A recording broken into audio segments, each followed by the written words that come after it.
Hey guys, Yugioh here, and after a long-awaited return, welcome to Yu-Gi-Oh Club. Now, Nat's 2019 has come and gone, and it's that time of year again, where I upload my nice high-profile binder from the best cards of my collection, assorted across, 54, 55 different decks.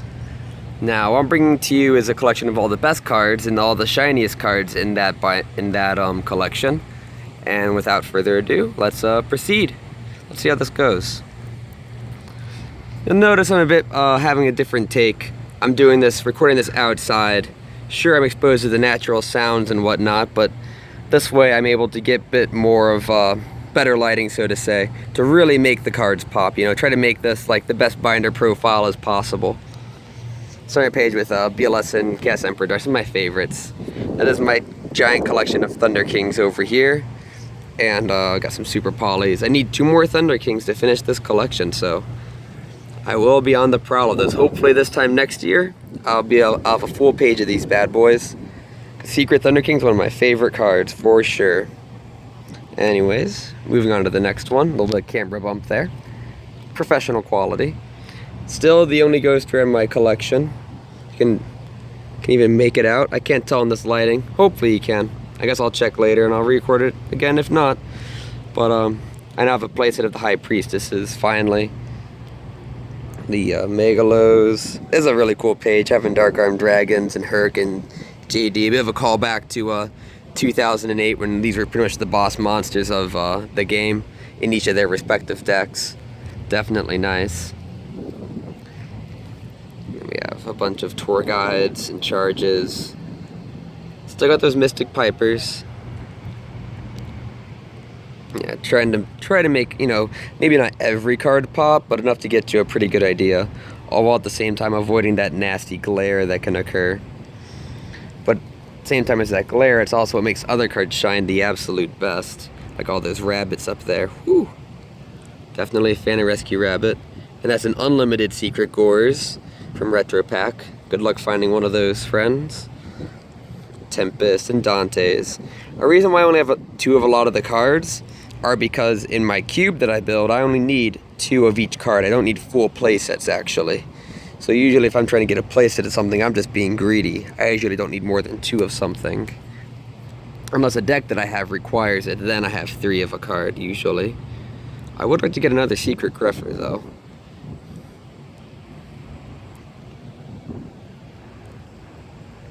Trying to make him pop, it's pretty hard, darn it. That's the downside of recording in this kind of lighting, is because it's so strong, but it's not even. You can never you can't get, you know, exactly what you want for the results, but, you know, it's kind of on the fly. If I took too long trying to record this, I would just never get it done, you know? That's just how it is. I want to get this out to you guys, because I want to start recording all videos again. As you can tell by all these rarity bumps, I have a lot of new cards for these decks.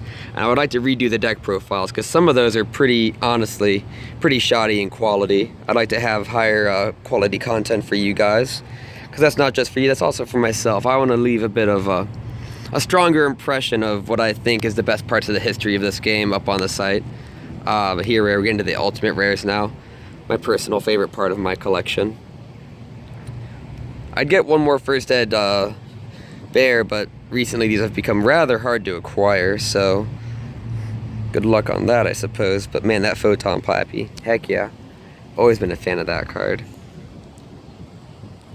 Some Caiuses and some Stardusts. Yeah, I am the unlimited rarity master over here, because it's a lot easier getting these cards unlimited than first ed, except when you have to get them first ed, such as Glow Bulb here. Some of these cards are straight impossible to get first ed, I swear. And yeah, it's one ultra rare from Dark Revelation. I would like to get one more alt-D swap so they all match, or, you know, Treeborn. Yeah, more Thunder Kings. The same Miracle Fusions I had last time, and there's some blue boys. I need 2 more first ed of a max rarity entire engine. You won't see that much of the engine in here, though, because most of it isn't worth enough. I try to make at least every card in here worth at least $10. I definitely skipped on a couple that are worth more than 10, so I do have some $9, $8 cards in here. because they just didn't look good. Like, I don't want to have 5 secret foolish burials in here. Like, I don't know. something about spell trap staples, unless they're the highest rarity, aren't very appealing to me. I try not to have very many cards that are differing rarity. Like Thunder King's one of the few exceptions, just because I'm a fan of that card so much. But I don't know, what really determines that goes in here is it expensive? Is it hard to find? Does it look good? Those are the most important things. If it fulfills those 3 requirements, then I'm gonna try to put it in here. So yeah, I skipped out on a couple of my, $11, $12 cards. I fit in some, $8, $9 cards, like you'll see some Super Diamond dudes later, stuff like that. Those are sacrifices that had to be made for the quality of the final product. Because I'd rather have two Super Diamond dudes, like Dark Revelation or whatever, than like 2 Secret Foolish Burials. Like, I'm just not interested. Or like Bore the Spears, like Blackwing Bore the Spear. Like, that card's stupid expensive because the Ultra is the only print of it in a foil rarity. Even though there's really nothing remarkable about that card at all. It's just Bore. Like, Bore is a great card and all, but it's not like a Ulti Dark Soul. Ulti Dark Soul is definitely something you don't think you'd see a lot more often than a Ultra Bora. There's the constructs. I'll ride those babies till it's back at full power, and then I'll probably still play them. These things have gone up a lot. A lot of the Signer Dragon stuff has gone up in price quite a bit. And yeah, all these prices were pretty much all priced out last night, the day before rather, while I was trying to figure out what to put in the binder, because I had another stack of like 100 or so cards that I chose to not put in here. So these are the ones that made it, because I picked out everything. I figured, this might be worth expensive. I checked the price, like, oh, yeah, that's expensive. Like these Necro Gardeners, like, what the heck? I didn't know first eds had gone up so much and since the past. Like, I've had those for a while, but dang. You just never really know what's going to spike in price in this game. The collector's market is something else, I tell you. And sometimes it's the meta market that pushes things back, like MST is coming back into prominence, so that's gone up a huge amount. Or like these Fire Fist Tiger Kings, because like of all the new support that's over in OCG land. But yeah, this is a giant collection of just collectible cards. It's some of my favorite stuff. And I like having, here, let's crack this for you guys. A little bit more flat. That did absolutely nothing. Perfect. I lost my train of thought. Too busy thinking about Ulti Tolmayas.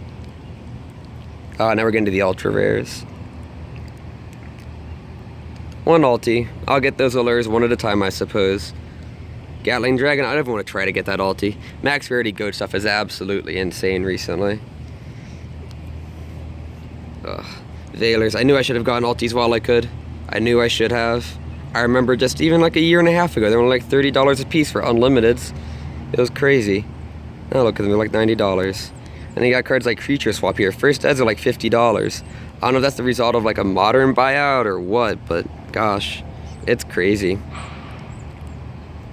Some of these prices are just insane. The number game that collectible market Yu-Gi-Oh is it's something, man, I tell you.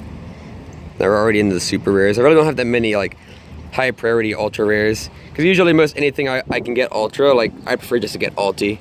Like, even though I have first ed chalices, I'm not going to put them in here because I don't know, they're just not that impressive. I'd rather have ulti chalices, even though they're worth, like 3 times as much ultis are compared to ultras, but they're so impossible to find. I don't know.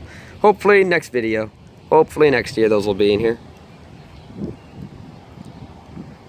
Yeah, the reason I've gotten so many new cards in the past since last year is that I bought a couple collections and I moved a lot of things out of it. And I moved a bunch of other things. I bought another collection, and just cards coming and going and coming and going. Yeah. But man, I wish those hadn't gone up so much. I still want one more.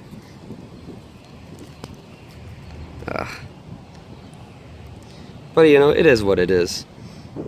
I enjoy recording this video, even if it takes me like an entire days of preparation. And what I mean by that is like 7 hours of prep time between like finding all the cards, pulling them out of the decks, doing price checks, figuring out what goes in here, what isn't. Trying to make sure that I don't miss any important cards in any one deck. Like some of these decks, they only got one expensive card, like the Karakuri Berets and Yugioh and stuff. There's the Super Diamonds I was talking about earlier. There's a playset of Bottomless. But yeah, that's the updated collection binder, guys. Hopefully it's a bit more impressive than last year. I try to do better. Try to make it better for next year too, you know? I really enjoy doing this kind of stuff. Now, I'll see you guys later. Like I said, I'll be uploading some new deck profiles and hopefully some new duels as well. Pardon me. I'm gonna be playing that new Naruto to Boruto, you know, Chrono Clash system card game. So I'll be having some fun with that. I might record some stuff for that. I don't know. If I do record any of that, it'll be up on my friend's channel, Space Dandy. But hey, until next time, have a good one.